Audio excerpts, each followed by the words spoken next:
She erupted at him, accusing and threatening removal, but when this teen calmly dialed his uncle, the flight didn't just pause. It never left the ground. Malik Torrance at 16 wasn't seeking attention. His ideal journey was uncomplicated. Just board, settle in, plug in his playlist and drift until touchdown. Yet that morning at Sacramento International Airport, something felt subtly off from the outset. Not in a dramatic, storytelling way, just peculiar glances, unspoken tension, a gate agent who didn't return his smile. Still, Malik remained courteous as his grandmother had taught him.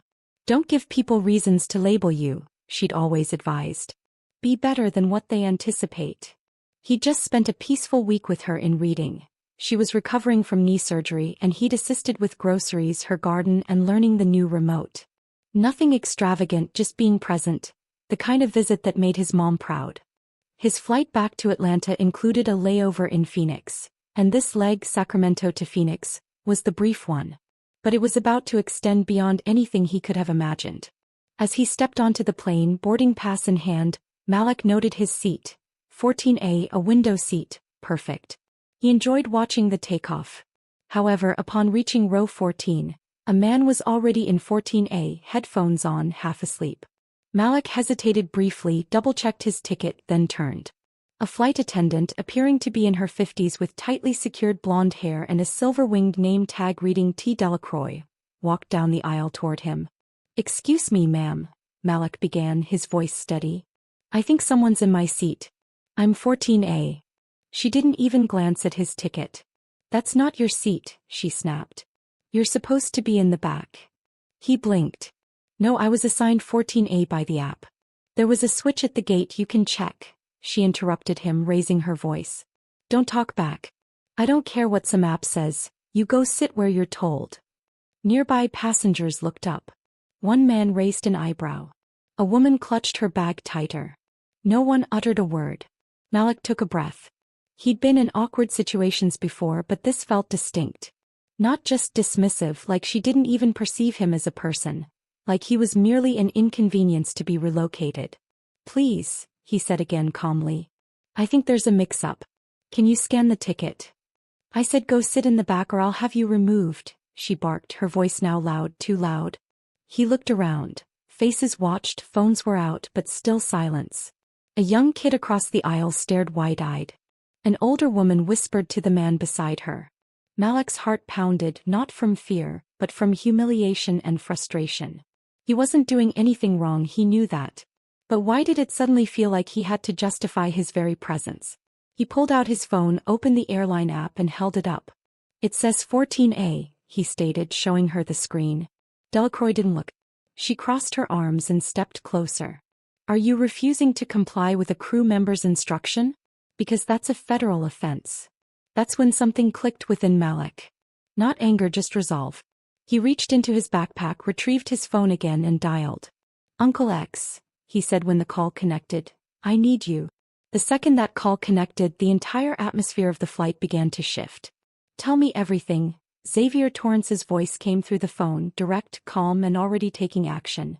Malik didn't need to say much, just the essentials. "She's yelling, told me to sit in the back, won't check my boarding pass. People are watching." "I didn't raise my voice once." From the row behind him someone muttered, "Just let the kid sit down already."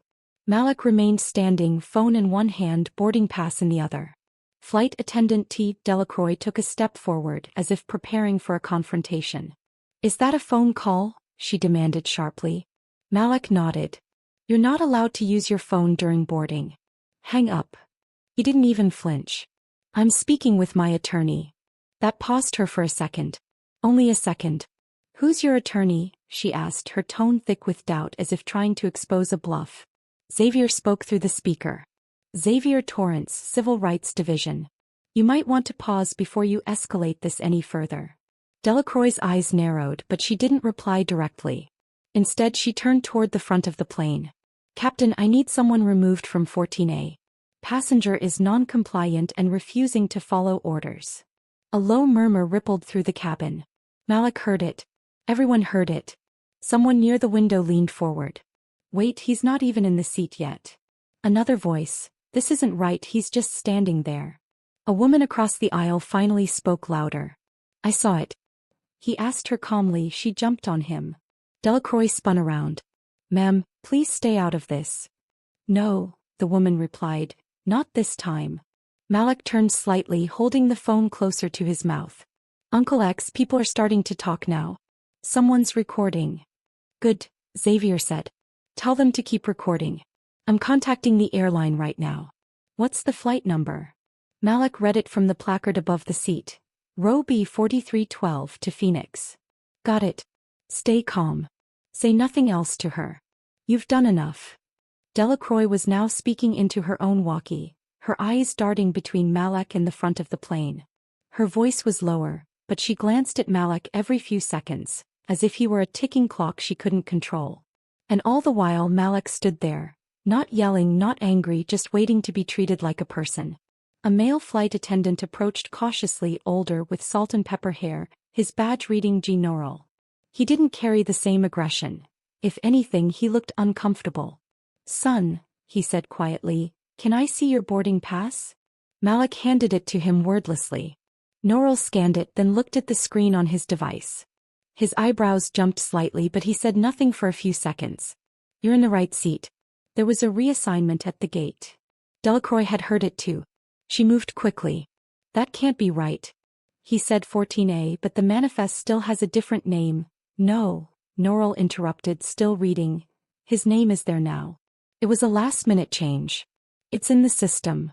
The silence that followed was heavier than all the murmuring before it. Malak didn't say anything. He didn't smile. He didn't even look satisfied. He just stepped to the side, sat down in 14A and kept his phone in his lap. Delacroix turned and marched toward the galley. A few passengers leaned into the aisle to catch the moment. Someone whispered, "She's going to regret that." Malak's heart was still beating fast, but he forced himself to breathe slower. He texted his uncle. They see it now. Xavier texted back. Good. Let me handle the rest. But even as Malak settled into his seat, the wheels were already turning behind the scenes, and this flight wasn't going anywhere just yet.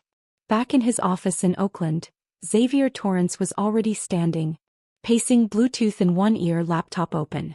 His assistant Dominique was pulling up flight data, company contacts, legal language. Xavier didn't waste time, he never had. He'd spent years building a reputation that made institutions flinch when they heard his name. Civil rights wasn't just his field, it was personal. And this, a 16-year-old boy, his nephew, targeted before takeoff. This wasn't going to slide. Get me a direct contact at Blue Air Legal, he told Dominique. Now. Skip the PR line. Already dialing, she said, headset on. Back on the plane, Malak was watching through the window, fingers still clutching his phone. His stomach had calmed a little, but his mind kept replaying the moment in loops. He wasn't angry, not yet, just tired and confused. Why did it always feel like people expected him to shrink? The man sitting beside him, middle-aged, faded baseball cap, arms crossed, shifted slightly and said without looking, "That woman's out of line." Malak glanced at him, surprised. "She came in hot for no reason," the man added. "You were polite. I saw it." "Thanks," Malak said quietly. From a few rows up, someone stood, a young woman in a yellow hoodie. She spoke loudly enough for the surrounding rows to hear. "Hey, if anyone else saw what just happened, start saving your recordings. Don't delete them. The truth matters." Several phones lifted higher, voices murmured in agreement. Up front, Delacroix was still on the intercom phone. Her tone had shifted, lower, unsure. The pilot had been informed of a disruption, and she'd used the words, "non-compliant passenger," more than once. But she was no longer in control of the narrative. The cabin had witnessed too much. Meanwhile, Xavier had Blue Air's legal department on the line. A junior counsel answered, sounding mildly disinterested until Xavier stated his full name. That changed the tone. "This is about a passenger on B 4312, currently taxiing out of Sacramento," Xavier said. "My client, my nephew Malak Torrance, was just publicly confronted, misrepresented and humiliated by one of your crew members, T. Delacroix. I have multiple witnesses, live recordings and passenger confirmations. Your employee refused to verify his boarding information, attempted to relocate him without cause and threatened federal charges." The line went quiet for a moment. I'm not fully briefed on this. No, you're not, Xavier replied. But you will be. Because if that plane takes off with her on it and no official intervention, your airline will be looking at a civil action before landing gear even hits the ground. The silence stretched again. I'll notify the captain, the lawyer said, his voice clipped now. Please hold. Back on the plane, something was clearly happening. The captain's voice came over the intercom, calm, professional. Ladies and gentlemen, we've been advised of an issue that requires attention before departure. We'll be returning to the gate shortly. Please remain seated. A collective ripple moved through the cabin.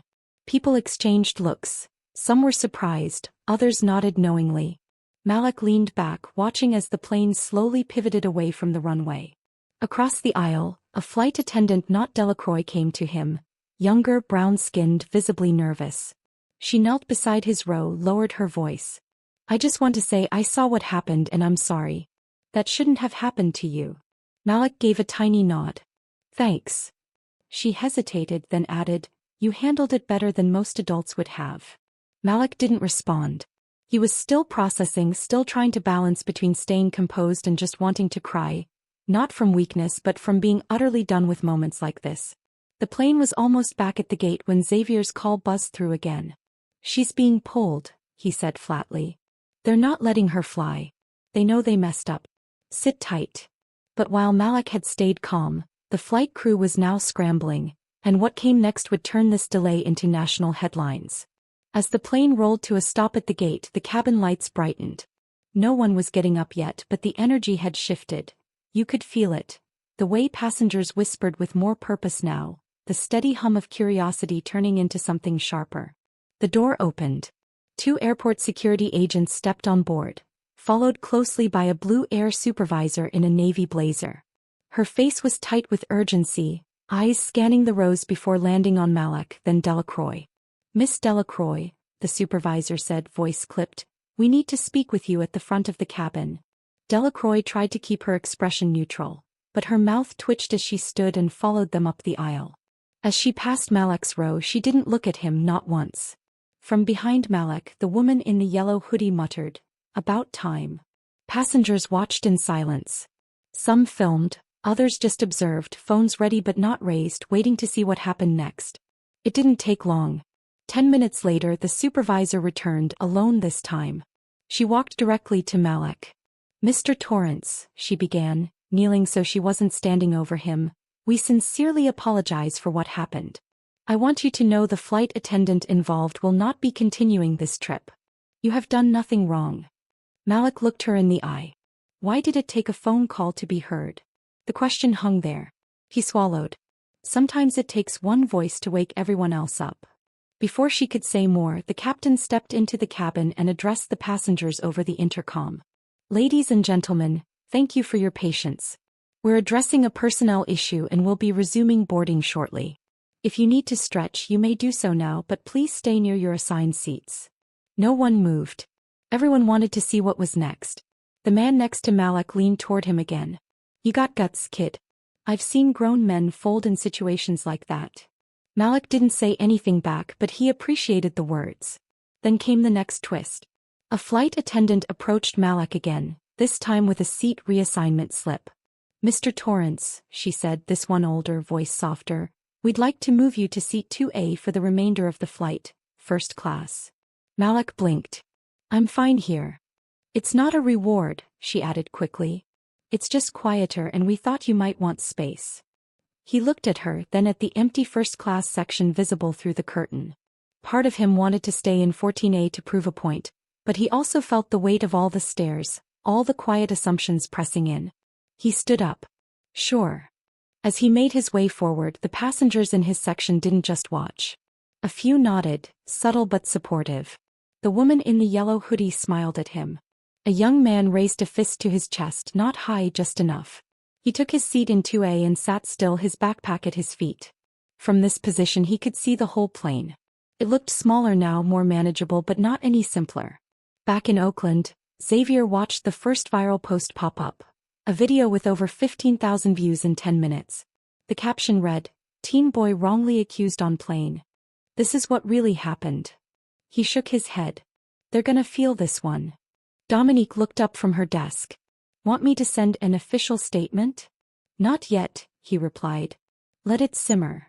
But as the plane prepared for takeoff again, the real storm wasn't behind them. It was just about to hit the public eye.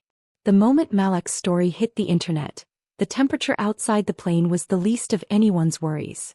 What started as a trickle of posts from scattered passengers turned into a flood within the hour.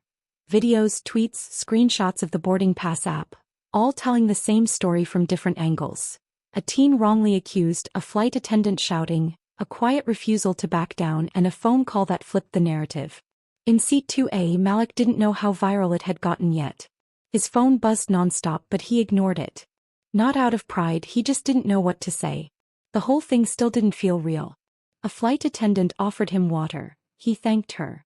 She lingered for a second like she wanted to say something more but didn't, just gave a small nod and walked away. The flight finally took off, nearly 2 hours behind schedule.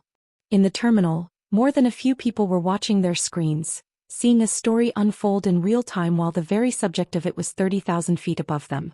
By the time Malak landed in Phoenix, he had over 50 unread texts. His mom had called 5 times. His older cousin sent him a screenshot of an article from a local paper already picking up the story. Passenger video sparks debate over airline racial bias. At the gate, a Blue Air representative waited for him.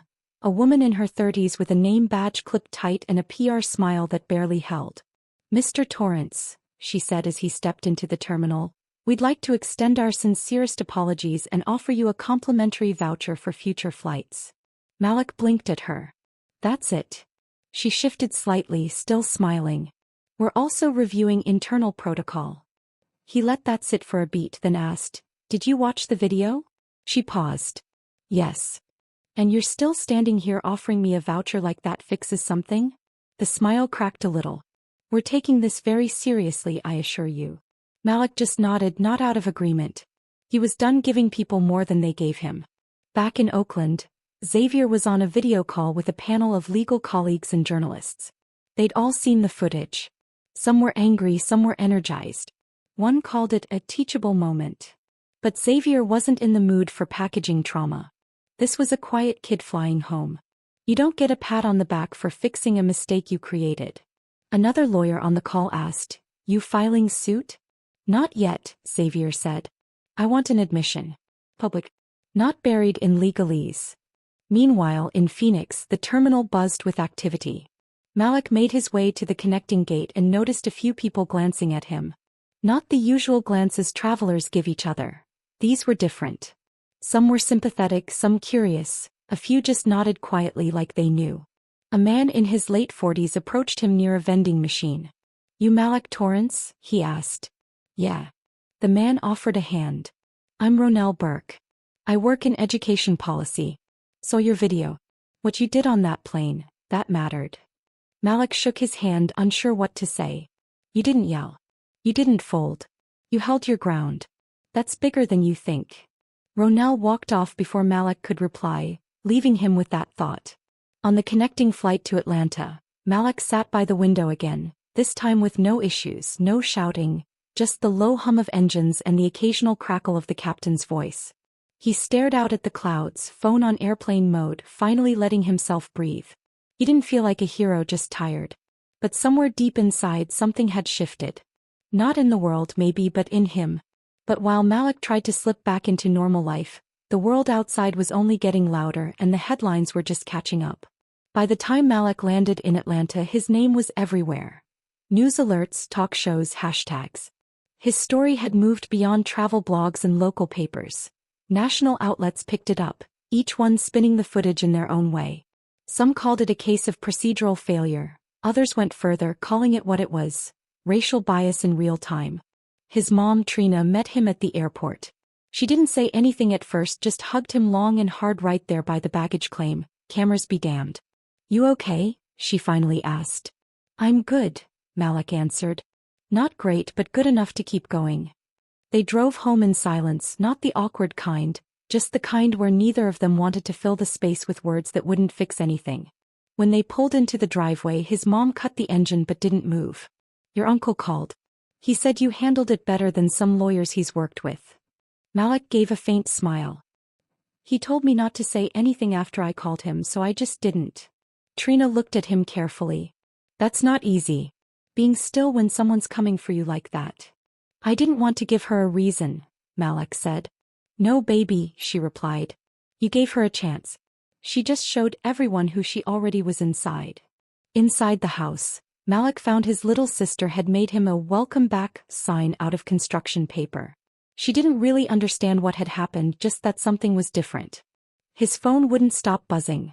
Messages from old friends, classmates, teachers, even a few people he hadn't talked to in years suddenly reaching out like they'd always been close. He turned it off and set it face down. At school the next week things felt strange. Everyone looked at him a second too long. Some gave him high fives, others asked if he was that kid from the plane. One teacher awkwardly pulled him aside. If you ever want to talk about what happened, my door's open. But Malik didn't want to be a symbol. He didn't ask for that.